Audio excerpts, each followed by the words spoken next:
Support for this podcast comes from the Central Valley Journalism Collaborative, connecting communities with the resources, infrastructure, and networks to ensure a vibrant local free press. From KVPR in Fresno, this is Central Valley Daily. It's Thursday, March 5th. I'm Elizabeth Arkalian. A major valley fruit cannery is set to close. That'll have a big impact on local farmers and could cause over $500 million in losses. We're talking about 50,000 tons of peaches alone were supposed to go to Del Monte this year, and they won't. Coming up, we'll learn more about the significance of Modesto's Del Monte Cannery. But first, these headlines. Kern County Congressman Vince Fong is among 3 members of the House who's introduced a new law named after a young Bakersfield girl. The Delilah Law would prevent immigrants without legal status from obtaining commercial driver's licenses. It's named after Delilah Coleman, who was 5 years old when she was severely injured in an accident involving a big rig. The driver had a valid commercial license as well as legal work documents, according to government officials. Coleman and her father were also guests at the recent State of the Union address in Washington. Iranian Americans in the Valley are sharing their views as the war in Iran continues. KVPR's Carrie Klein reports.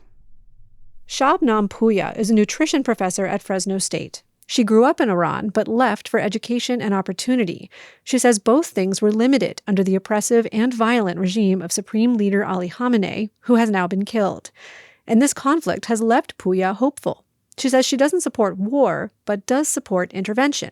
I see it as confronting a regime that has invested decades into terror networks and repression both inside and outside Iran. Armin Kushkabagi is a guitar teacher in Fresno. He's Baha'i. It's a religious minority in Iran, and he left as a teenager to escape violence and persecution. He says this conflict goes beyond politics. What Trump did, we could hate him for everything else that he's done here in the U.S., but what he did for Iran was very, very critical. Both are hopeful this war can make way for a secular, democratic government. For KVPR News, I'm Carrie Klein. State Assembly member Esmeralda Soria says she will introduce legislation to prevent registered sex offenders from running for office in California. This comes as a registered sex offender is running for Fresno City Council. Soria says she plans to amend a bill already making its way through the legislature. She says candidates for office must, quote, meet the most basic standards of public trust. Soria served on Fresno City Council and now represents parts of Fresno, Madera, and Merced counties in the State Assembly. The family of a Bakersfield businessman who was found dead years ago in Mexico is still calling for justice. KVPR's Crescencio Rodriguez Delgado reports the family is now offering a reward for information. Jose Arredondo was found dead in his condo in Cabo San Lucas in July of 2019. Prosecutors in the state of Baja California Sur said at the time that his body showed signs of blunt force trauma, but what led up to his killing remains a mystery. Now, his family announced a $100,000 reward for information that could lead to his killer. The family said in a press conference on Wednesday that they just need closure. Arredondo was born in Mexico, but was also a U.S. citizen. He ran multiple car dealerships in Kern County until his death. One of his children, Samuel Kim Arredondo, is also an international K-pop star. For KVPR News, I'm Crescencio Rodriguez Delgado. The family says anyone with information can call a tip line anonymously. That number is 888-377-HOSE. A Yosemite National Park hotel suffered a fire earlier this week. Guests at the Ahwahnee were briefly evacuated on Monday night after a fire broke out. Employees told news outlet SF Gate it appeared to be linked to elevator repairs. SF Gate reports that the same elevator has been out of service since last summer. It's not the first bump in the road for the hotel. In 2024, public health officials uncovered food safety problems in the kitchen, and a power outage disrupted a major fundraising dinner. Valley history is fascinating. Listen to KVPR's Central Valley Roots as we explore the stories of local people and places that make our community unique. Learn something new about our region. Listen to Central Valley Roots wherever you get your podcasts or visit kvpr.org/roots. And now to our main story. If you're like me, you probably grew up eating canned goods from Del Monte Foods. Maybe you ate their fruit cocktails, sliced peaches, or maybe even green beans. But changes are happening at the company as consumer habits shift. Last July, the Del Monte Foods Corporation filed for Chapter 11 bankruptcy. And earlier this year, the company received court approval to sell all of its assets. One of its assets is a cannery in Modesto.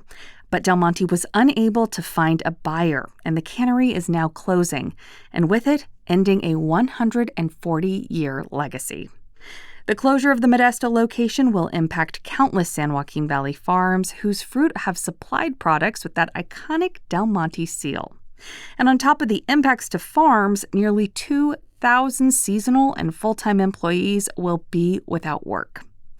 Garth Stapley is a reporter with our news partner, the Modesto Focus, and today we're discussing the outlook for farmers as the cannery winds down its operations. Some of the growers that are really disappointed in losing, tens of thousands, if not hundreds of thousands of dollars, are disappointed because they were sort of led to believe that the cannery had always been there and always would be. And the more disappointed of them had signed contracts even in the last year or two. And these contracts are usually they go for about 20 years.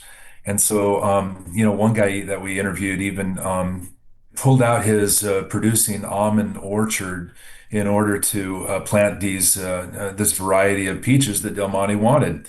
And it was based on UC Davis research. And so it was going to be the best kind of peach for canning, and then this happened. The answer is kind of two-sided.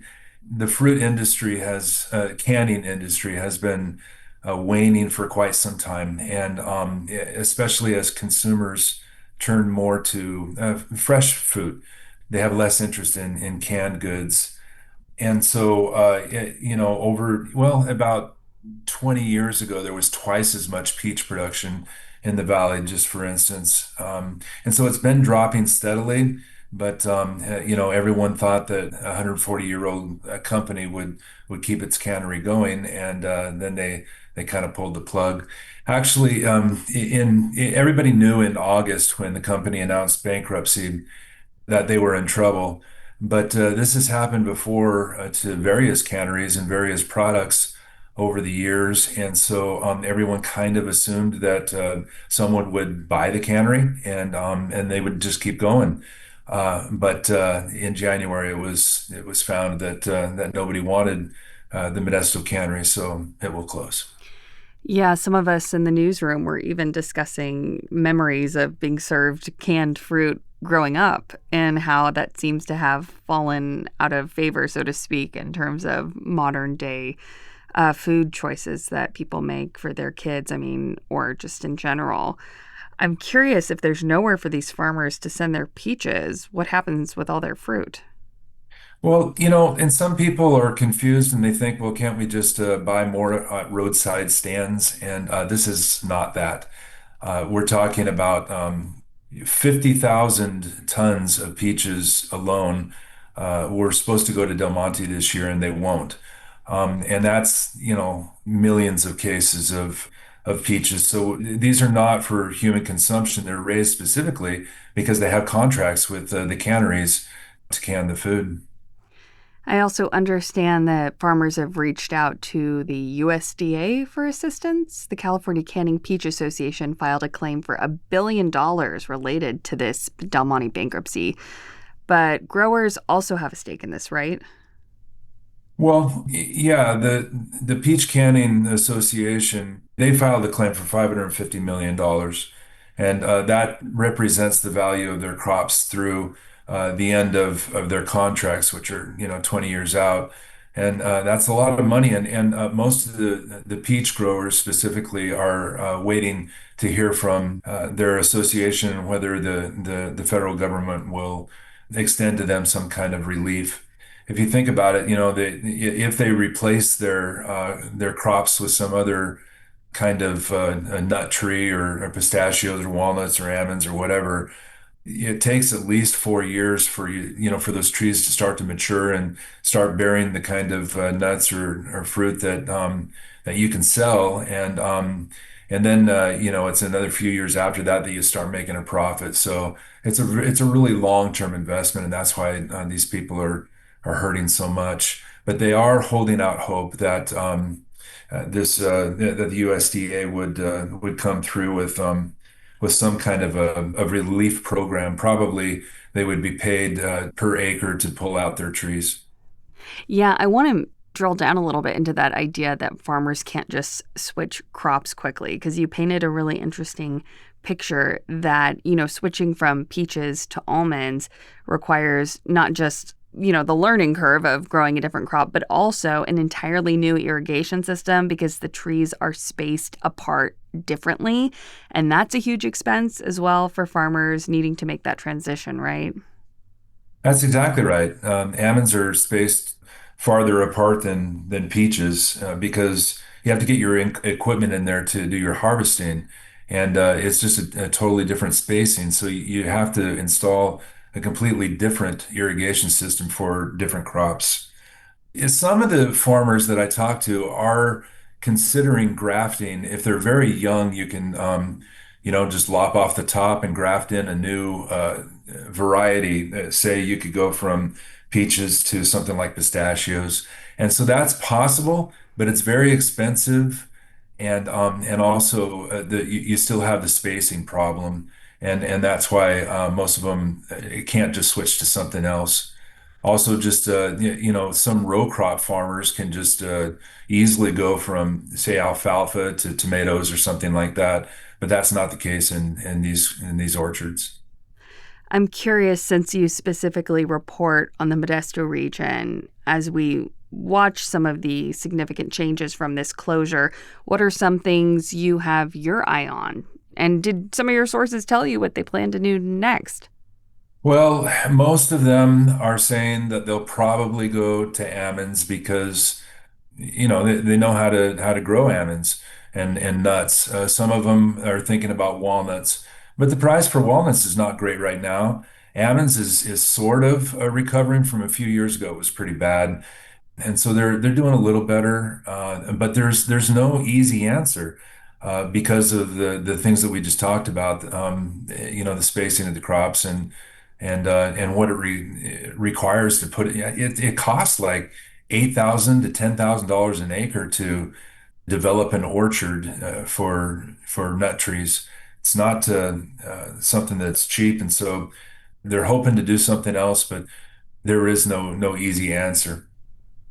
Garth Stapley, reporter with our news partner, the Modesto Focus. Thank you so much for breaking down your reporting for us. Thanks for having me. And you can read Garth's full report on the impact to local fruit farmers online at themodestofocus.org. And that is today's show.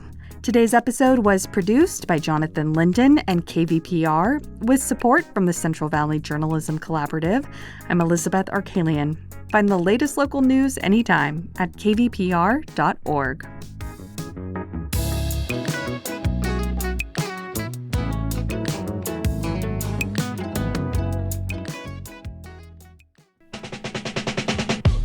This is Tanya Mosley, co-host of Fresh Air. You'll see your favorite actors, directors, and comedians on late-night TV shows or YouTube. But what you get with Fresh Air is a deep dive. Spend some quality time with people like Billie Eilish, Questlove, Ariana Grande, Stephen Colbert, and so many more. We ask questions you won't hear asked anywhere else. Listen to the Fresh Air podcast from NPR and WHYY.